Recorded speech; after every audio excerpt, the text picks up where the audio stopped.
Chapter 103 to 105. The intense light made it difficult for people to see what was inside, but it was dazzling enough to evoke thoughts of all things beautiful, hope, and the path to life. Pointing to the path he had opened up, Shirou shouted, "The path to freedom is here. Move forward and help each other. Support one another and keep moving. The light is waiting on the other side." The people looked around, confused and unsure of where to go. They couldn't discern the direction of the path. Then Mrs. Fujimaru raised her hand and shouted, "I see it! The path is right here!" The adults scooped up the children and followed Mrs. Fujimaru, running towards the path opened up by Shirou. When Shirou had walked down the path earlier, he had left trails of mud behind him. Now that same mud, which had kept the trees of the forest of Einish at bay, emitted a bright light, creating a path of radiance. People ran, tears of joy streaming down their faces as they held on to hope in their hearts. They knew that the long-awaited light had finally come.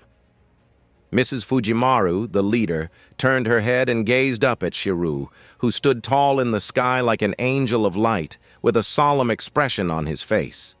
She had never expected her child to possess such mysterious power, nor did she ever consider that he might be the rumored savior of light.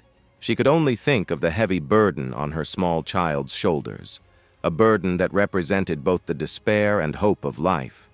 A heavy burden, one that even adults and heroes couldn't bear, was carried by a child. "No way! You can't take my food!" screamed a voice from within the crazed forest of Einish. The trees seemed to come alive, their branches reaching out toward Shirou and the fleeing people. Shirou's 8 arms spun into action, his giant sword slashing at the branches that came too close. The mud around him also sprang to life, their luminous hands breaking every branch with a sharp snap. He landed near the remnant of mud tide and reached out to touch it, tapping into its dark power. "Please lend me your strength," he implored. "If you can make use of it, take it." The great evil thought spoke before falling silent. Drawing upon his own malevolent energy, Shirou reached out and formed a link with the mud tide. In a sudden onslaught, the massive evil thoughts within the mud tide attacked his mind. Hate, hate, hate, hate, hate, hate. Kill, kill, kill, kill, kill, kill. Die, die, die. Let everyone die.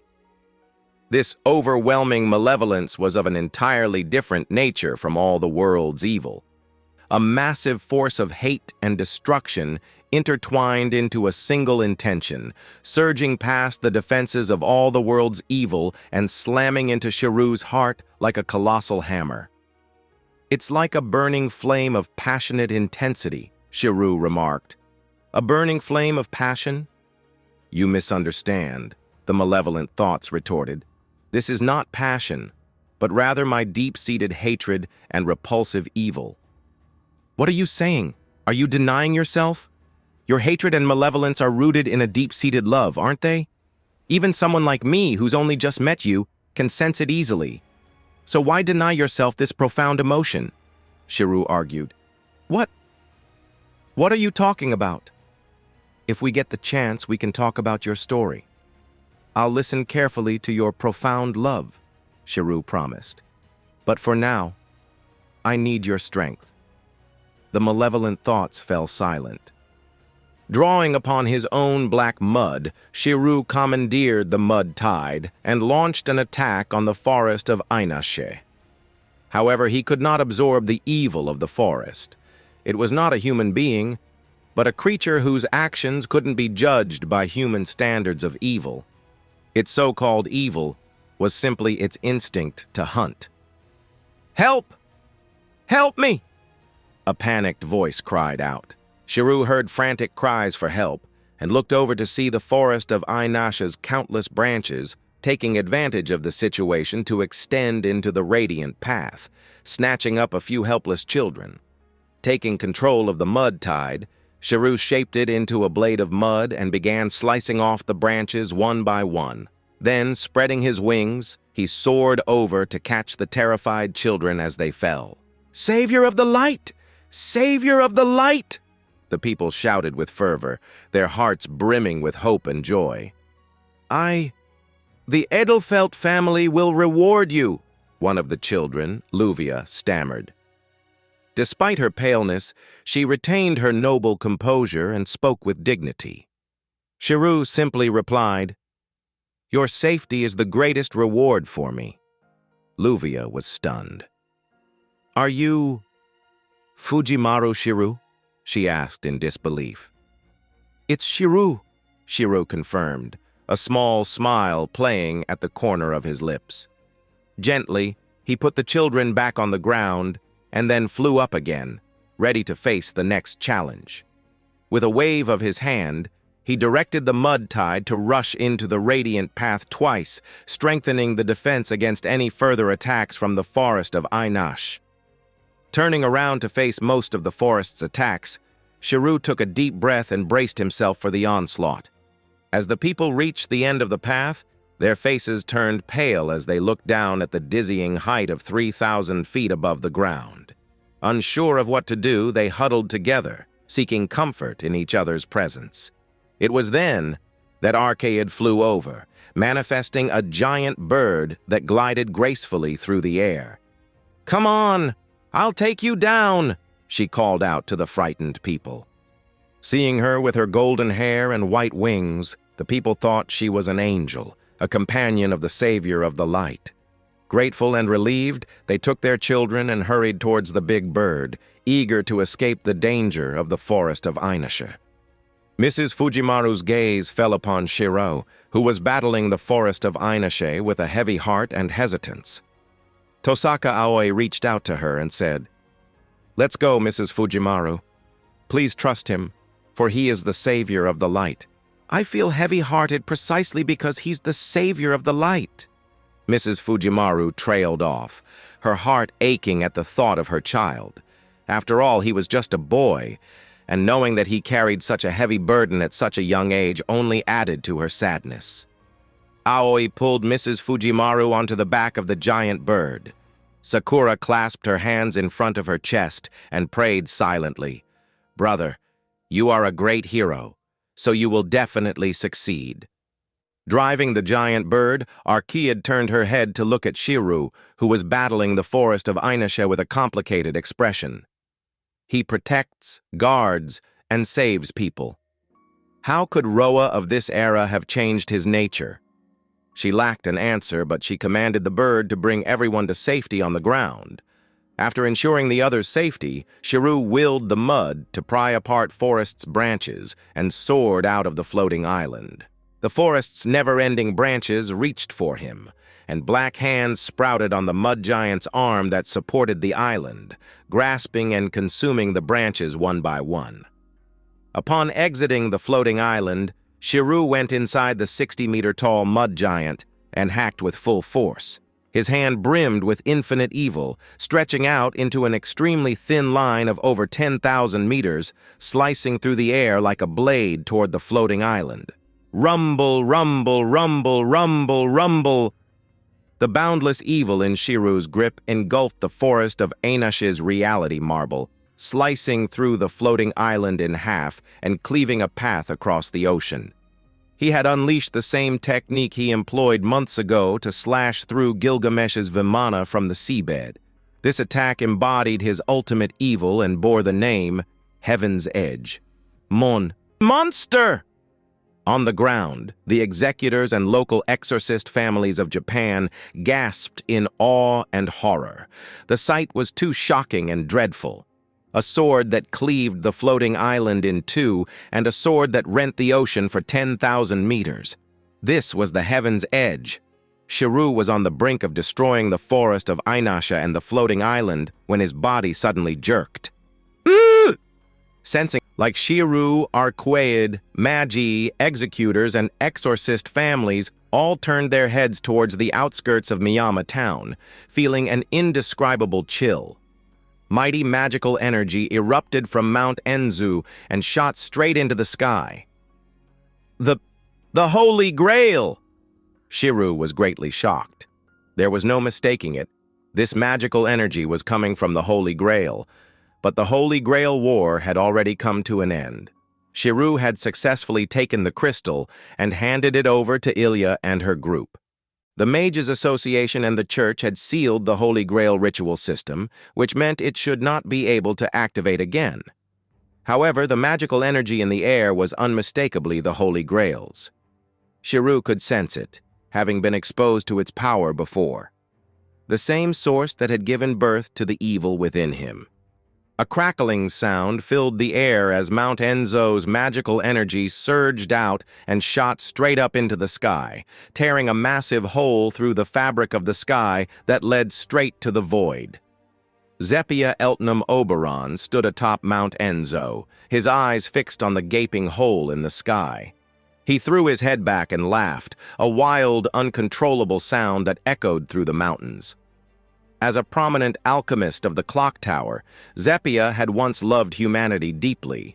But as he failed time and time again to calculate a way to avoid their destruction, he had slowly gone mad. He had finally concluded that the only way to prevent humanity's demise was to achieve the sixth law. Unfortunately, the only way to do it was to make a perilous journey to the root and back again. But the journey to the root was treacherous, with both Gaia and Alaya using all their power to prevent Magi from reaching it. Gaia would summon the monsters it created, while Alaya would directly summon heroic spirits from the Throne of Heroes to stop the Magi. Due to their true nature as genuine heroic spirits, they were of a higher caliber than the servants who participated in the Holy Grail War. Their power was immense, so it was nearly impossible for a person to mess with the law during their lifetime. Recognizing this, Zepia Eltnam Oberon made a fateful decision. He chose to become a dead apostle, voluntarily joining the ranks of the 27 ancestors. The 27 ancestors were the origin of the non-human dead apostles, akin to vampires. The Church had managed to seal most of them, and some had already been destroyed due to their age. Nonetheless, the ancestors still held their positions, as the dead apostles under their command inherited their ranks when they disappeared. There was no hierarchy of strength among the 27 ancestors, as their power levels varied greatly. Most of them possessed power levels on par with that of an average servant, while the top few were virtually unfathomable monsters. Primate murder was one such monster, known as the White Beast, the monster of Gaia, and the true form of Fu in FGO. Meanwhile, the fourth ancestor was the wizard marshal Kishur Zelrech Schweinorg, who dabbled in the Greater Holy Grail ritual system and was also a user of the second magic. After becoming a dead apostle, Zepia's obsession with the sixth law drove him to complete his reality marble, which could absorb people's anxiety and fear and make them manifest. He even used it in Wallachia, Romania, where he tapped into the people's fear of Vlad the Impaler to create terrifying vampire that slaughtered the city's entire population overnight. His atrocities earned him the infamous nickname Knight of Wallachia from the Holy Church. Despite his reality marble being overwhelmed by Shirou's evil flower, Zepia possessed strength that rivaled an average servant. However, his obsessive pursuit of the sixth law over many years caused him to forget his original intention to find a way to avoid the destruction of humanity. He became a madman, consumed by his pursuit of the sixth law, and would stop at nothing to achieve it. In many ways, Zepia bore similarities to Matu Zuken, both consumed by their obsessions and willing to sacrifice anything to achieve their ends.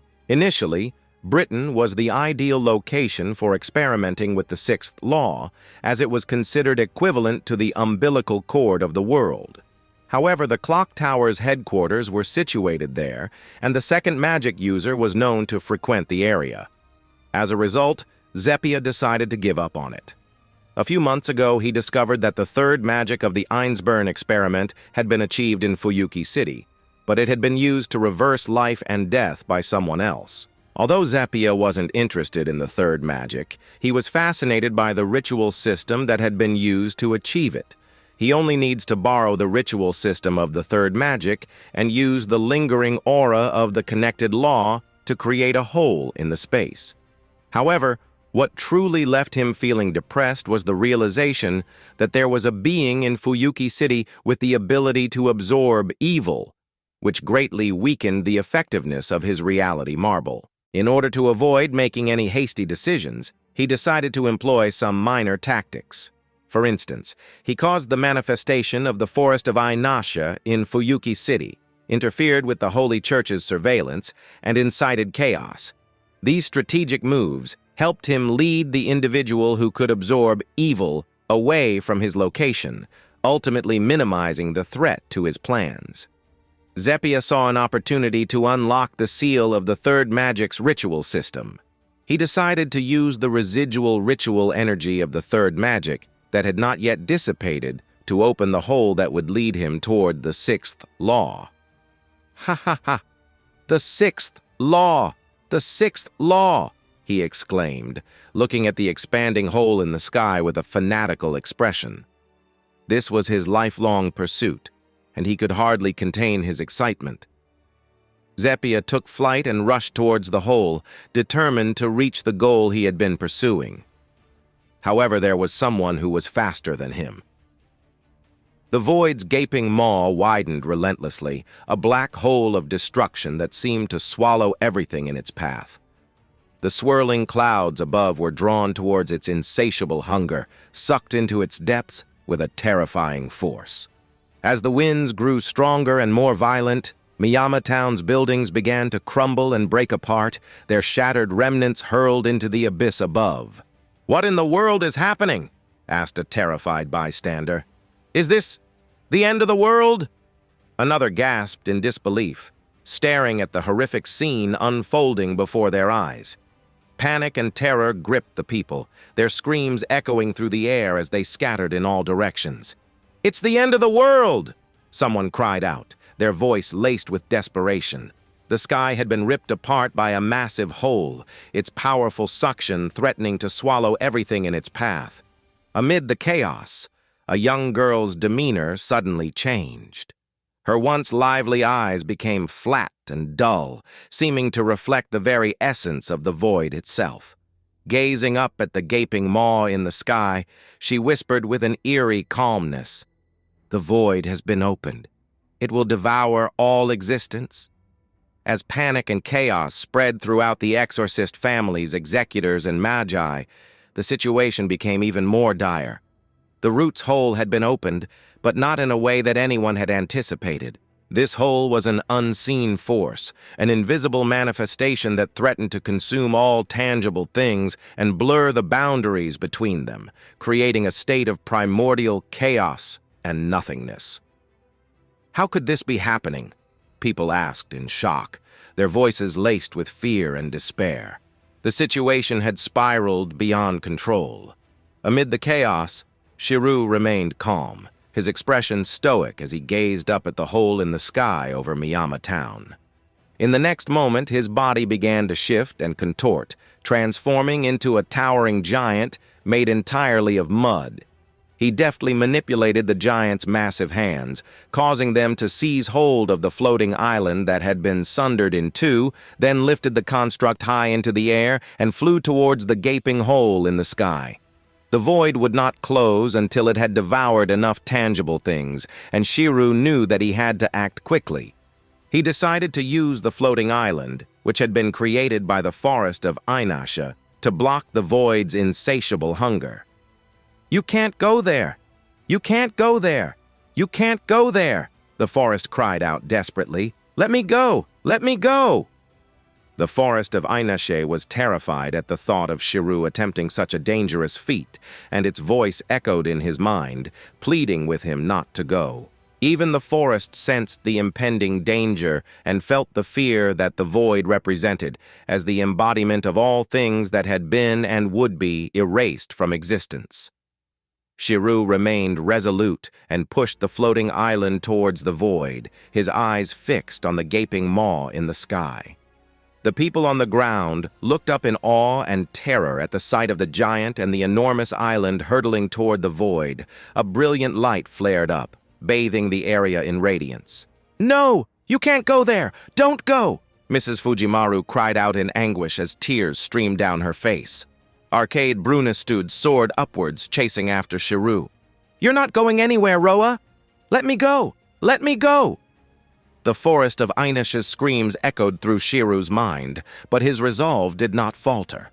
He possessed a formidable amount of magical energy. Though not as powerful as he was during the Fourth Holy Grail War, he was still a formidable force, equivalent to that of a servant. As the branches of the forest of Einasha lashed out at him, Shirou's strength proved superior. Though the reality marble of the forest was terrifying, it was no match for his evil, which had the power to corrupt and erode even the most formidable of structures. This was also the reason why Shirou was able to split the floating island in half so easily using his black mud.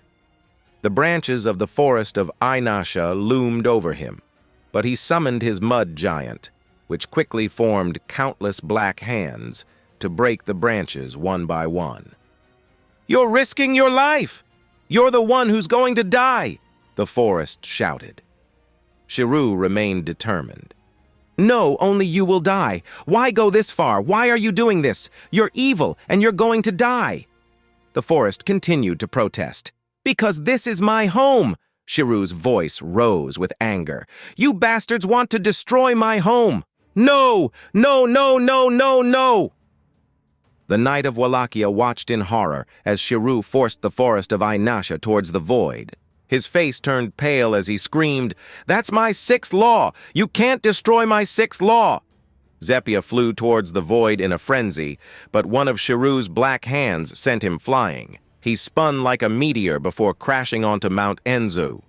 Shirou pushed the floating island into the void, and the forest of Einasha screamed in terror as it was sucked in. The void consumed the 52-acre forest, but soon reached its saturation point and began to slowly shrink. As Shirou turned to leave, countless branches stretched out from the void and bound his feet. "If you're wishing for my death, you can forget about staying alive." Shirou's mud giant used countless black hands to pull apart the vines that tangled around its massive frame. But the forest of Einash was not one to go down without a fight. It frantically grew more branches, each one twisting and snaking around the mud giant's limbs, attempting to drag it deeper inside the forest. Shirou, ever resourceful, managed to free himself from the mud giant's grasp and spread his wings, preparing to make a swift escape. Whoosh! But his plans were quickly dashed as numerous vines suddenly stretched out from the void, their tendrils lashing out like serpents to entangle Shirou's legs and drag him back inside. "No, my child!" Mrs. Fujimaru cried out in grief, tears streaming down her face as she fainted. "You can't escape, Roa!" Arquaid chased after him. As the void slowly disappeared, it left behind a devastated Fuyuki city. There was no giant, no floating island, only the aftermath of destruction. Trapped inside the void, Shirou retrieved his black mud and formed 8 giant arms to cut through the vines that had entangled him. He flew into the air, looking around at the strange world around him. The colors in this world were twisted together, creating a highly distorted hue. It was as if all the boundaries of reality were mixed up here, and nothing existed. This was the essence of the void, an infinite and formless road that bound everything together. "Don't even think about running, Roa," Archaea declared as she pursued him with a murderous intent.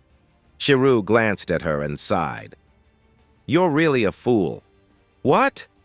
She was taken aback by his comment. "Take a moment to consider where you are before you talk about killing Roa." Arquaid turned her head and stood motionless for a moment, her delicate features contorted with shock. "That's strange," she muttered to herself. "Why is the world blocking me from extracting information, and why does it seem to think I've betrayed her, showing hostility towards me?" "The world is showing you hostility?" Shirou echoed, his eyebrows arching in surprise. This was simply impossible. As the true ancestor closest to Crimson Moon, Archaeid was a person selected by Gaia to become a substitute for the Earth's ultimate one, Uo. And when she fought, Gaia would support her. It could be said that Gaia had placed her own sense of touch on Archaeid. But now Gaia was displaying hostility towards her? Yes. Arcade looked bewildered. This was her first time experiencing something like this. Gaia is showing hostility towards you. That's impossible. The true ancestors are Gaia's monsters and spirits on Gaia's side. How could Gaia show hostility towards you? Could it be because of this place? Shirou thought out loud, but a flippant voice suddenly interrupted him. Who would have thought that at this point in time there are still magi foolish enough to try to go to that place? As Shirou turned his head, his eyes narrowed in recognition. He saw a spearman wearing blue leather armor, with a red spear in hand and a flippant smile on his face. Shirou's throat went dry. If he wasn't mistaken, this was his senior brother, the legendary Celtic hero, Cu Chulainn. Countless rays of light flashed around Cu Chulainn, and in the next moment, heroes both familiar and unfamiliar began to walk out of the light. Arjuna, Cleopatra, Gilgamesh, Georgios, Sasaki Kojiru, Karna, Heracles, Edmond Dantes, Elizabeth Bathory, Amakusa Shirou. Shirou could hardly believe his eyes as he looked upon these great figures from various mythologies, all of them recorded in the throne of heroes as heroic spirits. They were protectors of humanity, and they surged like an army as they stood in front of Shirou. But the appearance of the heroes was just the beginning. Boom, boom, boom! A massive beast's foot descended from the sky, its surface area far surpassing that of the floating island. With a deafening boom, the foot crushed the floating island to pieces and turned the sea of trees into dust, killing everything in an instant. Next to it, a huge serpent appeared, its cold vertical pupils fixated on Shirou and Arcade. A storm of magical energy gathered in the sky, coalescing into a pitch-black dragon that glared fiercely at Shirou. There was no mistaking it. These were monsters, the likes of which Shirou had never seen before. And they were all on Gaia's side, an army of heroic spirits and Gaia's monsters. Shirou's throat went dry at the thought. Cold sweat dripped from his forehead and fell to the ground. He knew exactly where he was. This was the path to the root. In the Nasuverse, the path to the root was an obstacle that every magus who attempted to reach the truth had to face. Almost every magus had encountered this challenge. For centuries, true magics had been passed down, including the second magic, which allowed the manipulation of parallel worlds, and the third magic, the ancestral magic of the Einsburn family. Besides the true magics, other magi who sought to reach the truth, like the Knight of Wallachia, who aspired to mess with the sixth law, also had to overcome the path to the root. Their ultimate goal was to reach the origin of all things, the root, in order to obtain the truth and successfully return to the present world. Only by accomplishing this could they be considered successful in obtaining the truth.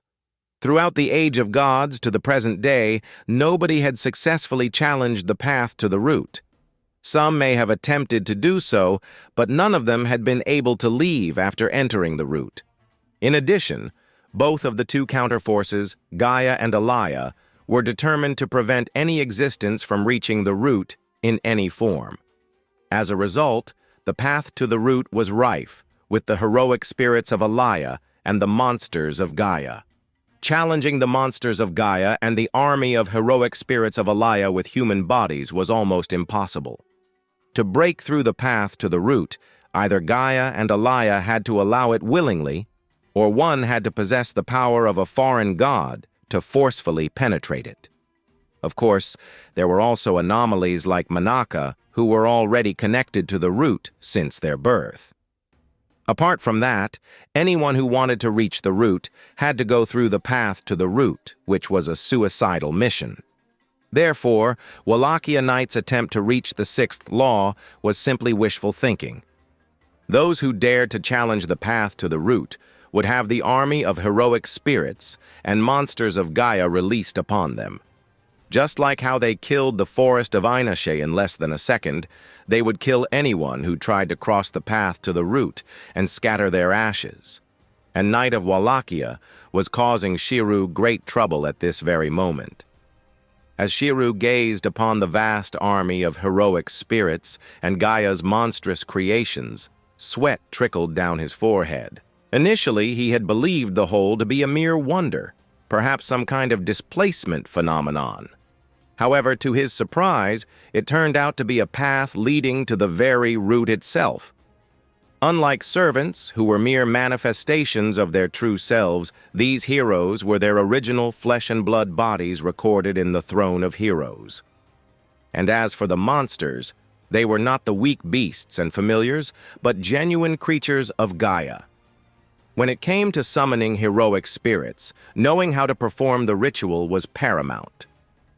The ritual heroic spirit summon was the key to calling forth these formidable beings. Its purpose was to summon 7 heroic spirits, each representing one of the 7 classes, in the form of grand servants at the pinnacle of their respective classes. The goal behind the ritual was to safeguard the world from catastrophic disasters that could bring about its annihilation. The ritual, Holy Grail War, which was employed in the Holy Grail War, was a derivative of the ritual, Heroic Spirit Summon. This summoning system was a modified version of the original ritual, designed to be more convenient for humans to use.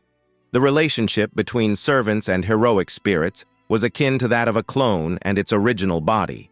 The summoning system created a copy of a heroic spirit, resulting in a servant possessing the abilities and memories of the original. However, despite their shared traits, servants were not the true and complete entity. They were simply a replication, a mere shadow of the original heroic spirit. In the Holy Grail War that occurred in Fuyuki City, the third magic was used to establish a connection between the physical bodies of the heroic spirits and the greater Holy Grail. This connection enabled the personalities and powers of the heroic spirits to be stolen and copied, transforming them into servants that could be summoned by a master. Theoretically, with the power of the Holy Grail, servants could possess all the powers of the heroic spirits. However, the servants were constrained by a variety of factors such as their class, the command seals and contract system created by the Matu family, and the amount of magical energy their master could provide.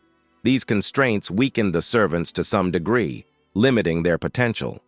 In contrast, the heroic spirits that appeared on the path to the root were not subject to such limitations. One such example was Ku Chulin. When Ku Chulin was summoned as a servant, he was divided into different classes such as Caster and Lancer. The Caster class was focused on Magecraft, while the Lancer class focused on spearmanship.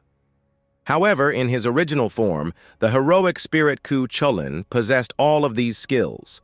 In summary, in their original state, heroic spirits were free from the limitations of command seals, masters, saint grafts, and classes.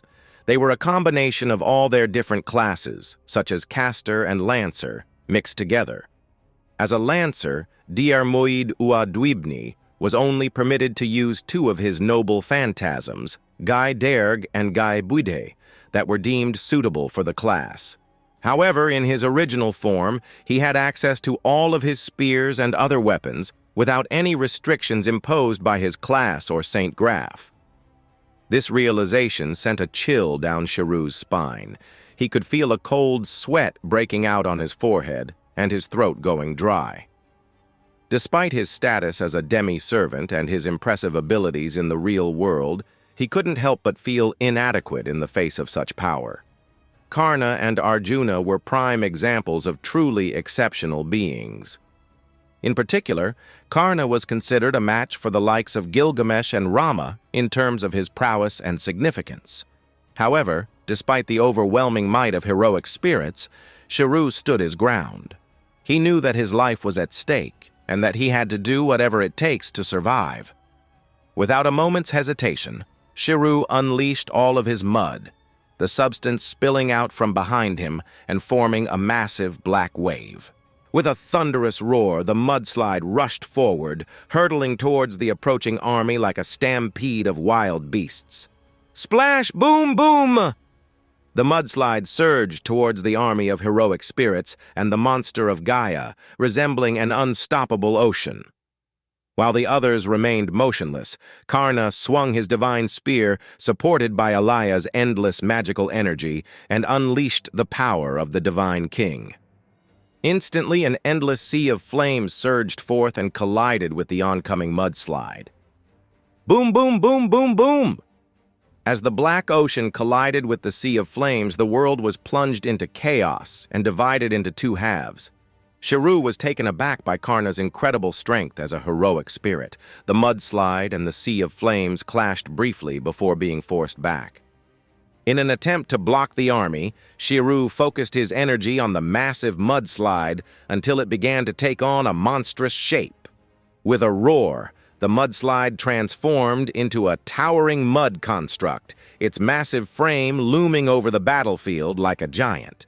However, the giant snake of Gaia swallowed the mud giant whole in one swift bite before it could even exert its power.